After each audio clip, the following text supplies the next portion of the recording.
এই মুহূর্তে যে খবরের দিকে নজর রাখবো, এবিটি জঙ্গি যোগে নয়া তথ্য, বিস্ফোরক তথ্য গোয়েন্দাদের হাতে।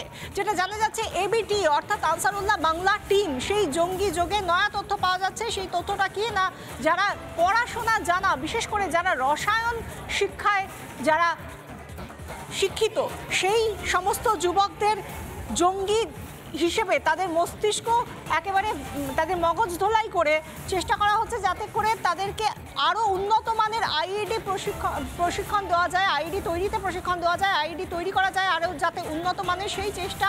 এবার এবিটির জঙ্গি যোগে এত বড় একটা তথ্য পাওয়া যাচ্ছে গোয়েন্দাদের হাতে। সেই তথ্য, রসায়ন নিয়ে পড়া যুবকদের আইইডি তৈরির প্রশিক্ষণ, সেই মতোই কাজ শুরু করেছিল মুর্শিদাবাদের স্লিপার সেল।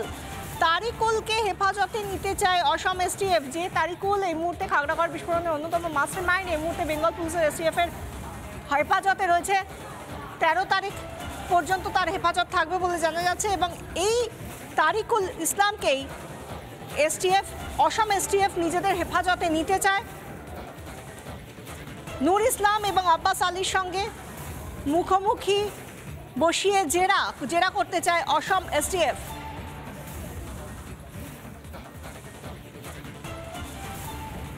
সৌদি আরব থেকে ফিরে কলেজে ভর্তি হয়েছিল ধৃত জঙ্গি সাজিবুল। এই সাজিবুলের মা ও তার পরিবারের কি বক্তব্য, কি প্রতিক্রিয়া শুনুন।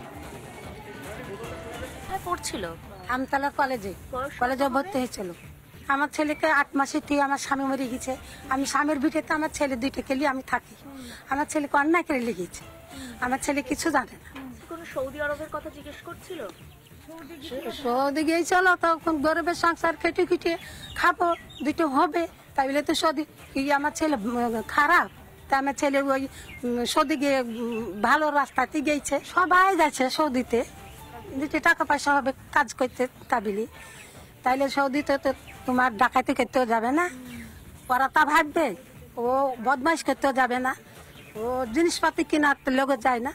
মানুষের সংসারে অভাব, সৌদিতে যায়, কাজ কাম করবে, 2টো টাকা পয়সা হবে, তাই সংসারে খাবো, তাবিলি। আপনারা জিজ্ঞেস করেছিলেন যে কেন অ্যারেস্ট করছে বা কেন গ্রেফতার করে নিয়ে যাচ্ছে? সেটা আমি বলেছি, পুলিশে কিছুই বলেনি, আমাদেরকে মানে মারতে গেছে ঘুরে।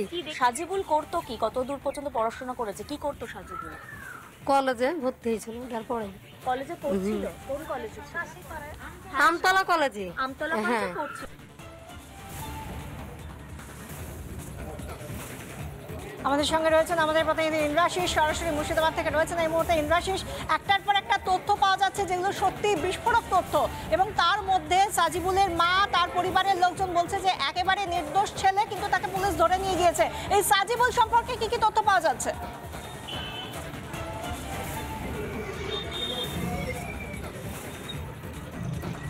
দেখো, এই যে সাজিবুল ইসলাম, সে কিন্তু ছিল হচ্ছে এই সাদ রাদি, তার ভাই ছিল হচ্ছে যে এই সাজিবুল ইসলাম। এবং সাদ রাদিকে এই কেরল থেকে অ্যারেস্টের পরে তার কাছ থেকেই কিন্তু জানতে পারা যায় যে সাজিবুল ইসলামের সঙ্গে তার কিন্তু যোগ রয়েছে, এবং এলাকাতে যে সমস্ত অস্ত্র প্রশিক্ষণ থেকে শুরু করে যাবতীয় যে সমস্ত কাজ, সে সমস্ত কিছুকে কার্যত মগজ ধোলাই করে সেখানকার যুবকদেরকে নিজেদের প্রশিক্ষণে নিয়ে আসার জন্য যে দায়িত্বটা, সেটা সম্পূর্ণটাই দেওয়া হয়েছিল হচ্ছে সাজিবুলের ওপর। পাশাপাশি এই যে এবিটির যে ফান্ড, এই যে জঙ্গি কার্যকলাপের জন্য যে টাকা দরকার, সেই ফান্ডটা কিন্তু দেওয়া হয়েছিল এই সাজিবুল ইসলাম এর হাতেই, এবং সে কিন্তু গোটা ফান্ডটা দেখভাল করতো। এবং তার জন্য সে দুবাইয়ে গিয়েছিল, দুবাইয়ে গিয়ে কাজ করতো। এই জসিমুদ্দিন রহমানের নির্দেশেই সে কিন্তু দুবাইয়ে গিয়েছিল, এবং দুবাইয়ের যে এজেন্ট, পাকিস্তানের যে গুপ্তচর সংস্থা, তাদের যে দুবাইয়ের এজেন্ট থাকে, তার মাধ্যমেই টাকাটা এসেছিল হচ্ছে সজিবুলের অ্যাকাউন্টে। গোয়েন্দারা অন্তত এমনটাই জানতে পেরেছেন, এবং তারপরেই তাকে কিন্তু জিজ্ঞাসাবাদ করে আরও একাধিক তথ্য বের করার চেষ্টা করছেন তদন্তকারী আধিকারিকেরা।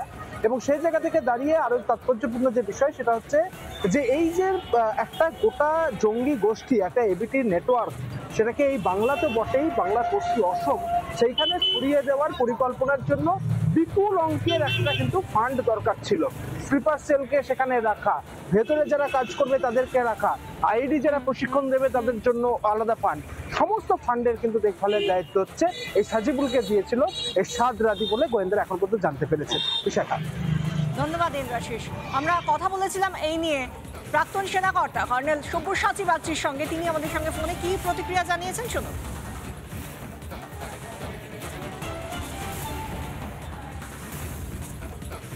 এই কোনায় রুখতে গেলে রাজ্য সরকারকে অনেক বেশি শক্ত হতে হবে। এখানে রাজনীতি দেখলে চলবে না, কিন্তু আমাদের দেশে আনফরচুনেটলি আর যে যার ন্যারো রাজনৈতিক স্বার্থ দেখে চলে বলে আমাদের দেশের নিরাপত্তা এত সংকটে। আজকে কেন্দ্রের সঙ্গে হাত মিলিয়ে রাজ্য সরকারকে শক্তভাবে সন্ত্রাস রোধ যদি না করা যায় তাহলে আগামী দিনে ভয়ঙ্কর অবস্থা হবে।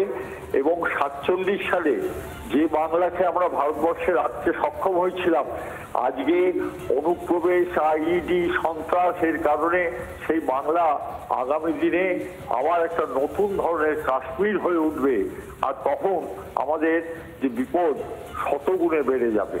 তাই রাজ্য সরকার কেন্দ্র সরকার হাত মিলিয়ে কাজ করুক, এটা আমরা সবাই চাই দেশের নাগরিক হিসেবে। আমাদের সঙ্গে এই মুহূর্তে টেলিফোনে রয়েছেন প্রাক্তন পুলিশ কর্তা অরিন্দম আচার্য, আপনাকে স্বাগত জানাবো।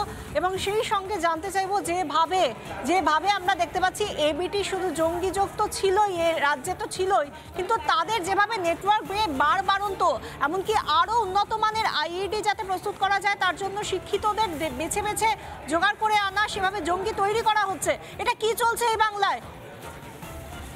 দেখুন, শিক্ষিত বলছেন না, শিক্ষিত বেকার যুবক। শিক্ষকদের যে ছেলেটা সরকারি চাকরি করে ভালো জায়গায় চাকরি শিখে যাবে, শিক্ষিত বেকার যুবককে স্লিপার সেল থেকে টাকার বিনিময়ে তাদেরকে এখানে পারচেজ করে এই সমস্ত প্রশিক্ষণ দেওয়া হচ্ছে।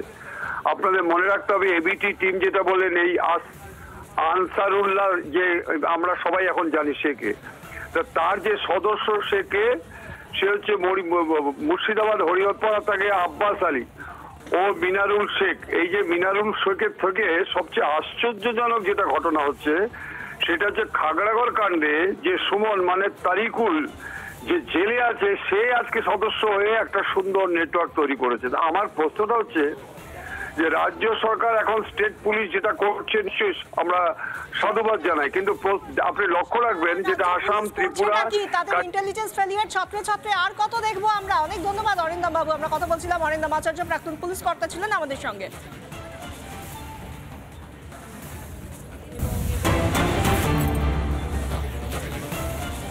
অবশ্যই আমরা চোখ রাখবো মালদার সুখদেবপুরের দিকে, যেখানে আমরা জানি যে সীমান্তে কাঁটাতার দিতে যখন যাচ্ছিল বিএসএফ, সেই জায়গা থেকে বিজেপির তা সহ্য হলো না, বিজেপি তাতে বাধা দিল, বারবার নাগারে বাধা দেওয়া, এবং তারপরে বিএসএফকে কিছু করতেই হলো না, কারণ গ্রামবাসীরাই তাদের জন্য যথেষ্ট ছিল।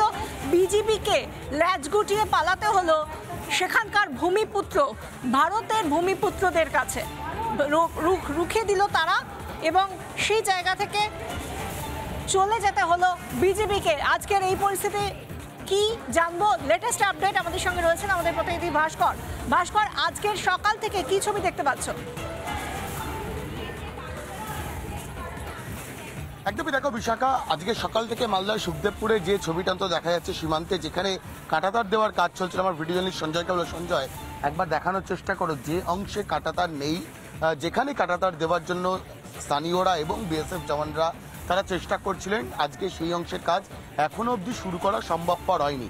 এবং তোমাকে একটা তথ্য দিয়ে রাখি, এখানে কিন্তু আজকে একটি ফ্ল্যাগ মিটিং হওয়ার কথা ছিল, তবে যেমনটা যে অন্যদিকে বিএসএফ এবং বিজেপির যারা শীর্ষ আধিকারিকেরা তারা যেহেতু বৈঠকে বসছেন, সেই কারণেই আজকের এই ফ্ল্যাগ মিটিংয়ে এখনই বিএসএফ এর আধিকারিকেরা তারা যোগ দিতে চাইছেন না। আগে বিএসএফ বিজেপির অন্য যে মিটিং সেই বৈঠকে কোনো সমাধান সূত্র পাওয়া যায় কিনা, বা যেভাবে বিজেপি বেশ কিছু জঙ্গি অনুপ্রবেশকারীদেরকে সঙ্গে নিয়ে সীমান্তে এমন একটা পরিস্থিতি তৈরির চেষ্টা করছে যে পরিস্থিতিতে নিরাপত্তার খাতিরে কাঁটাতার দেওয়ার কাজ বন্ধ রাখতে হচ্ছে বিএসএফকে, সেই পরিস্থিতি আলোচনার মাধ্যমে মেটানো সম্ভব হয় কিনা সেই দিকে নজর রাখছেন প্রত্যেকেই।